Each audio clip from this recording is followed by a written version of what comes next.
Well, hello, and welcome to yet another episode of the Let's Play series, and yet another time-lapse and talk. I just promised there are going to be regular Let's Play episodes soon. But this one marks a pretty special day, because 1 year ago, we uploaded the first video to the channel. So, it's the channel's birthday!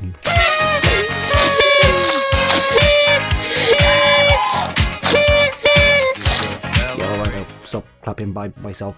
So we already did the trip down memory lane when we did the 2000 days recap, so we are not going to be doing that again.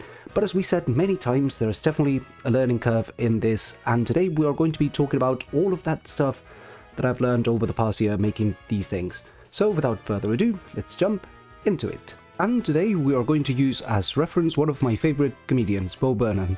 So what have we learned from 1 year on YouTube? Well, take it away, Bo.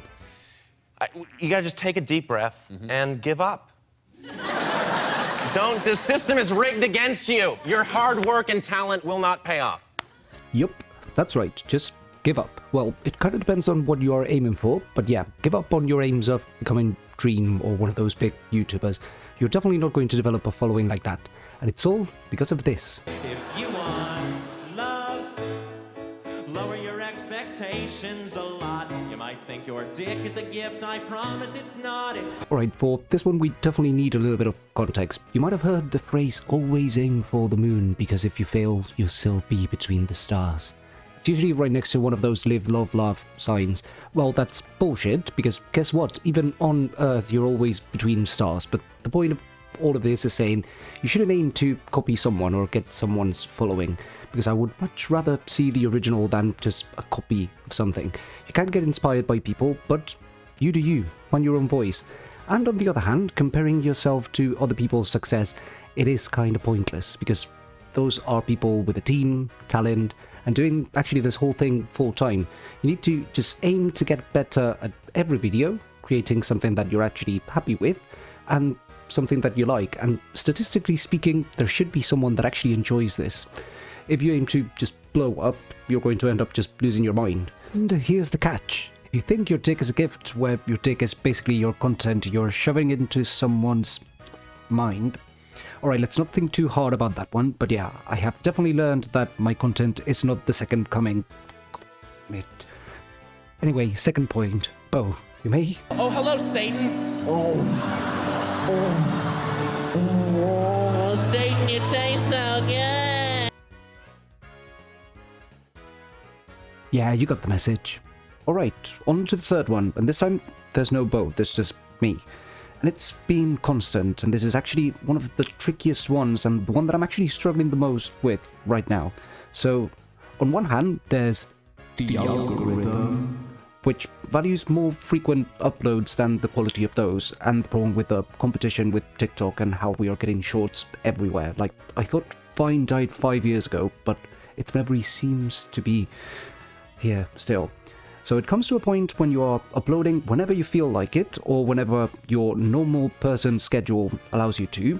At least for me, it usually takes a week or so to make enough stuff to make a video of.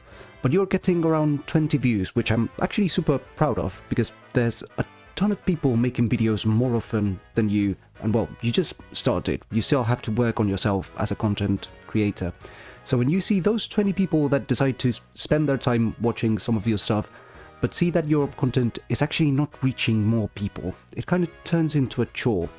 And I know that my whole perspective is don't aim to make it big, but one thing is aiming for 10 million views per video, and a whole different thing is your videos having limited reach.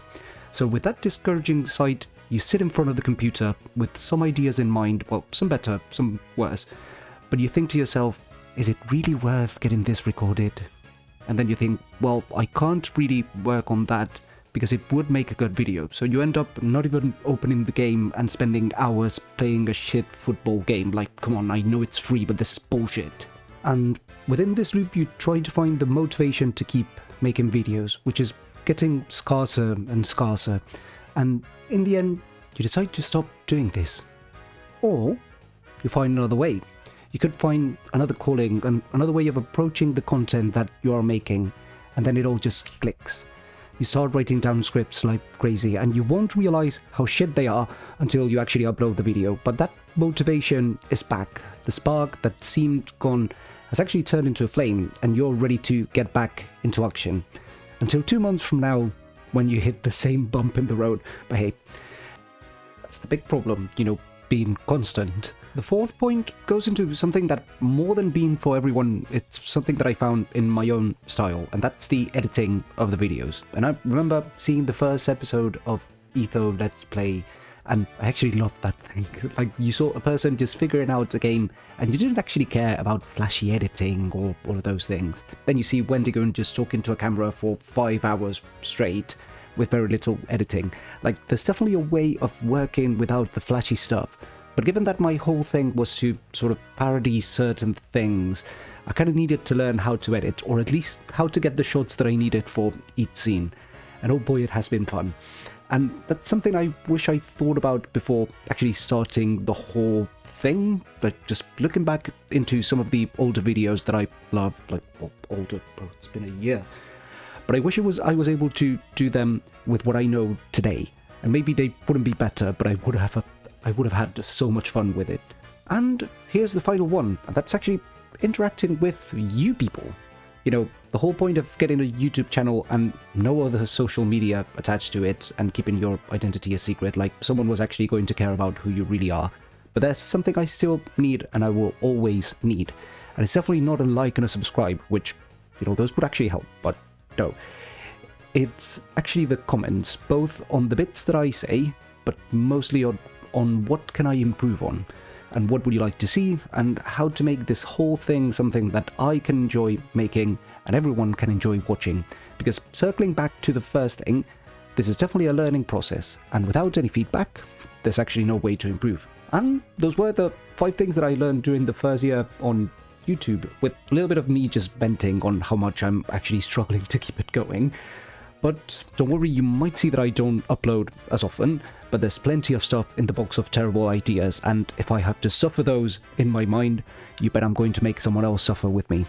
So, with that, thank you for watching, and I'll catch you on the next one. See ya.